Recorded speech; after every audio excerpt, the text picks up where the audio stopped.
মাত্র SSC pass যোগ্যতার একটি সরকারি চাকরি, অথচ সেই পদে নিয়োগ পেলেন BSc engineer, textile engineer, MBA, masters ও অনার্স ডিগ্রিধারী তরুণরা। পাবনা জেলা প্রশাসক কার্যালয়ের অফিস সহায়ক পদে নিয়োগ পাওয়া 18 জনের মধ্যে 17 জনই উচ্চশিক্ষিত। তবে সবচেয়ে আলোচিত বিষয় হলো, এই নিয়োগে ছিল না কোনো তদবির, রাজনৈতিক প্রভাব কিংবা অর্থ লেনদেনের অভিযোগ। সম্পূর্ণ মেধা ও স্বচ্ছতার ভিত্তিতে নিয়োগ সম্পন্ন হওয়ায় প্রশংসায় ভাসছেন পাবনার জেলা প্রশাসক আমিনুল ইসলাম।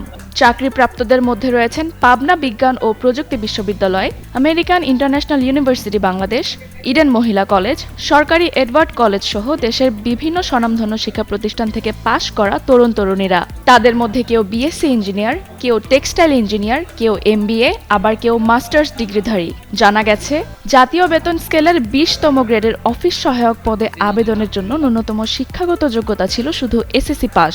গত বছরের 25শে অক্টোবর প্রকাশিত নিয়োগ বিজ্ঞপ্তির বিপরীতে আবেদন করেন প্রায় 8,000 প্রার্থী। লিখিত পরীক্ষায় অংশ নেন প্রায় 4,000 আবেদনকারী।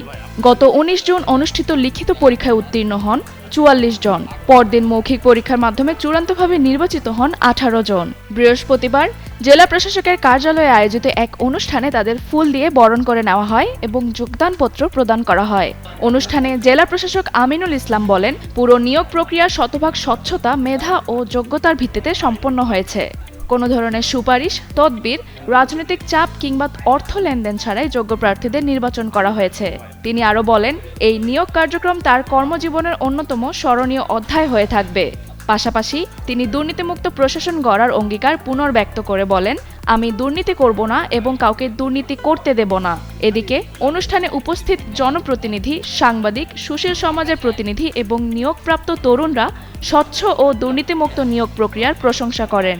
তাদের মতে, মেধা ও যোগ্যতার ভিত্তিতে এমন নিয়োগ শুধু চাকরি প্রার্থীদের আস্থা বাড়াবে না, বরং সরকারি নিয়োগ ব্যবস্থার প্রতি মানুষের বিশ্বাসও আরও শক্তিশালী করবে।